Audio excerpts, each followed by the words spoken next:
So here's something that I wanted to quickly address about pDAI and the liquidity issues with pDAI and if it does hit a dollar. So obviously, I've tried to remain neutral and unbiased, but I have to say my bias is definitely tainted towards wanting to see it peg. So of course, I'm gathering more evidence that confirms that bias. So just keep that in mind as you listen to these things as I'm going to explain them. So I'm seeing a lot of FUD around the fact that there's not enough liquidity for it to peg for everybody to actually take out their dollars.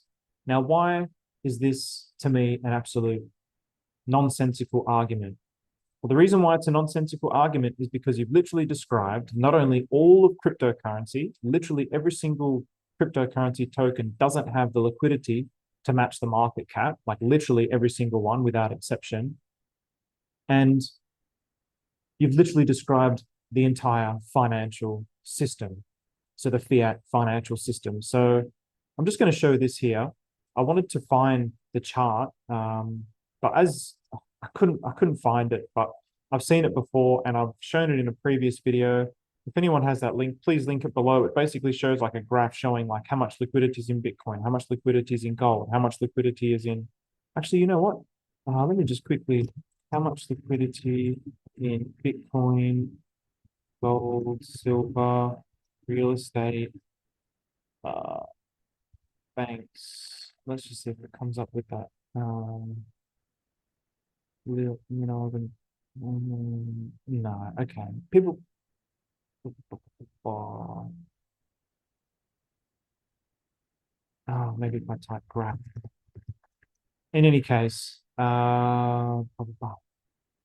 all right, never mind. So, let's have a look at this visual capitalist.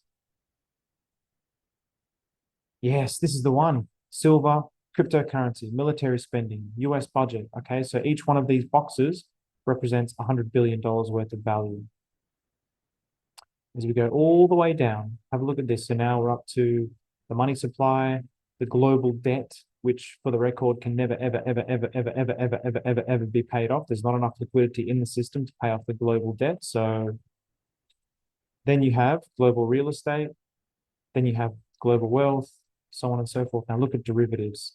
Disgusting, absolutely disgusting. It just goes on and on and on. There's just like trillions and trillions and trillions and trillions and trillions of dollars. Now, what does this mean? Anyone know what a bank run is?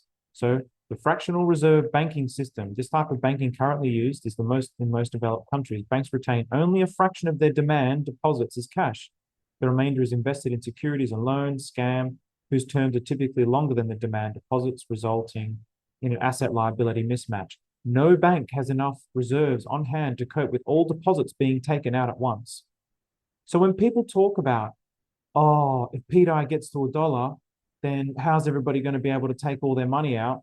Well, for a start, if pDAI gets to a dollar and pegs, why am I taking my money out? If it's a bear market, I want my money to sit in a stable coin. If this becomes a stable coin, I'm going to leave it there and I'm just going to generate yield on it. Where am I taking it out to?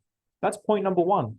Point number two, again, is it's just a nonsensical argument because if we use this example here, it's literally the same. It's the same as the entire banking system. If everybody at the same time, so I live in Australia, if everybody at the same time says, you know what, I don't trust the banks anymore, I'm going to take all my money out and I'm going to keep it in a little shoebox under my bed and or buried in the garden. There's not enough liquidity in the system. They take your money, they lend it out, they bought, you don't even own it at that point. They're lending out your money to invest it to create profits for themselves, which they then invest out again. It's fractional reserve banking. So this is why the whole financial system has reached its limit. Now, that makes it an interesting point because we could also have a similar scenario with everything that's going on with pDAI. It's like, okay, all right, well, do we want to replicate that system here? Now, I would argue you definitely don't want to, but the interesting thing with all of this, which nobody's talking about, and I've spoken about this so much with the Atropa ecosystem. Look at everything that's happening with Atropa. So everything in Atropa is moving up with pDAI. Why? Because of the liquidity bonding. Now, when I was first talking about this, okay, hang on. Okay, so first of all, what are some possible scenarios? Okay, scenario one, people take out all their pDAIs and take it off Pulse Chain, take it out of the system and take it off on CoinSpot or whatever. They'll take it off in that way. So that's scenario one. This is plausible. If that happens and 100% of the people do that, yes, there is not going to be enough liquidity in the system. This I agree with. But again, I see that as quote unquote a non-argument because you've literally described the entire financial system and every single cryptocurrency. The other scenario is people will keep it in the system, but take profit into Richard Heart core assets, such as Pulse Chain. This is where the dynamic gets very interesting because in the Atropa ecosystem, every single thing is moving up with pDAI now. So let's actually have a look at this. If I, okay, hang on. If I go here, every single thing. Now, every single thing is moving up with pDAI. Does it mean people are buying? Not necessarily. Atropa Teddy Bear people are probably buying. TRSI, one of my absolute favorites, because it's really exemplifying what liquidity bonding is.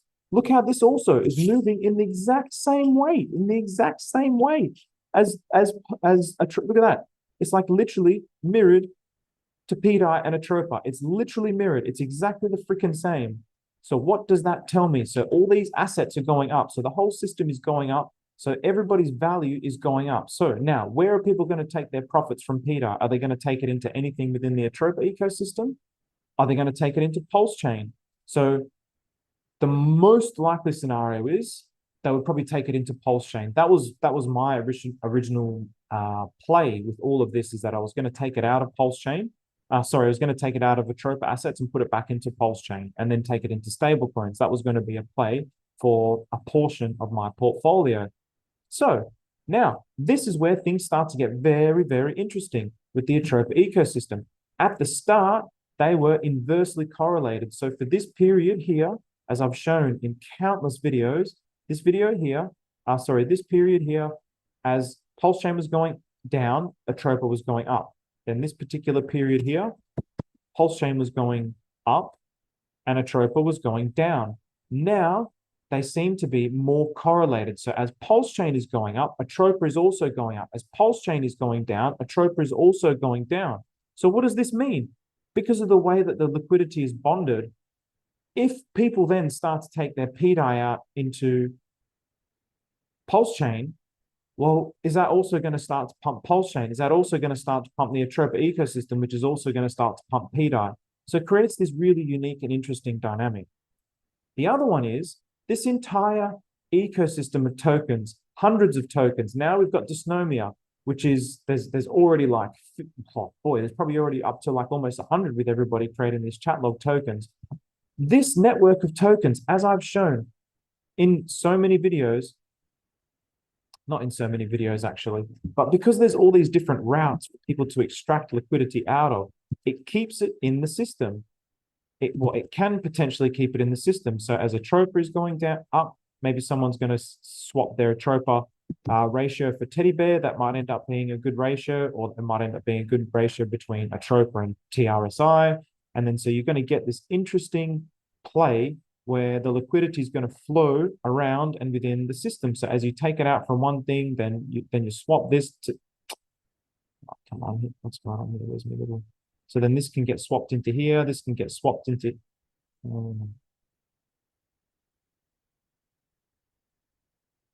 So all these things can get swapped within each other due to the ratio trading. So you have this kind of a dynamic as well.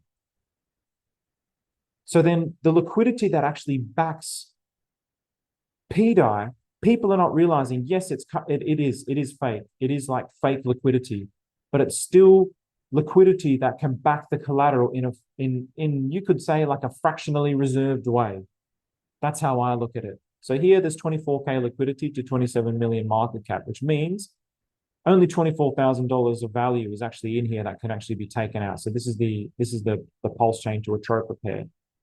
And it's a $27 million market cap, which means that per amount of tokens versus the value of it in US dollars, that's how much the market cap is. And this is why Richard always talks about the market cap being a fake vanity metric. It's not actually real. These are the numbers we should be looking at, the liquidity and the volume. So even though pDAI is going to require $22 billion of collateral, one of the things that Maria is trying to do is create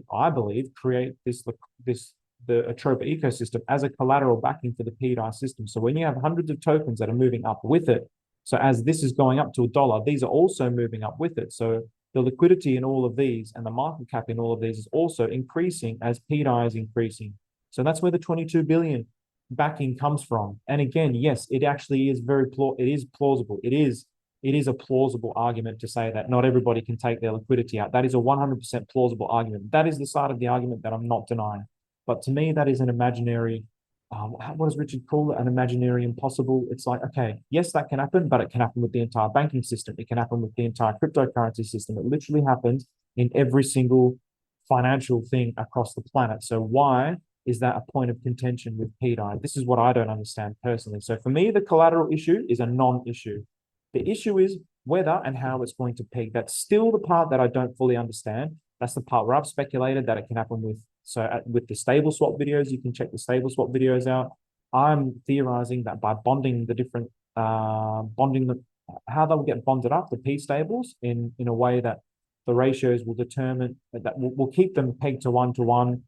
There's this possibility. You've got people doing research on a P maker, so people are theorizing that the OA, whoever owns the OA wallet, has basically taken control of the MakerDAO vault. So then what does that mean? They can actually turn it on at a particular point when it does get to when pDAI does get to around the dollar mark, it can turn on and it can peg in that particular way. I don't understand the mechanics of that. I don't fully understand the mechanics of that, but these are some of the ways. And again, like I said, take what I'm saying with a grain of salt, because my bias, you can say, has been compromised, because I definitely sit in the fence where I want to see it succeed. So with that, that's my summary. So yes, it is an issue, but it's a non-issue because you're literally describing the entire financial system. You also have the dynamic where does that liquidity get taken out of? Does it get taken out of the whole system, or does it go back into Pulse Chain? And if it goes back into Pulse Chain and pumps Pulse Chain, that also pumps the Atropa ecosystem, which also pumps pDAI. So then that also makes it a very interesting dynamic. What do you guys think?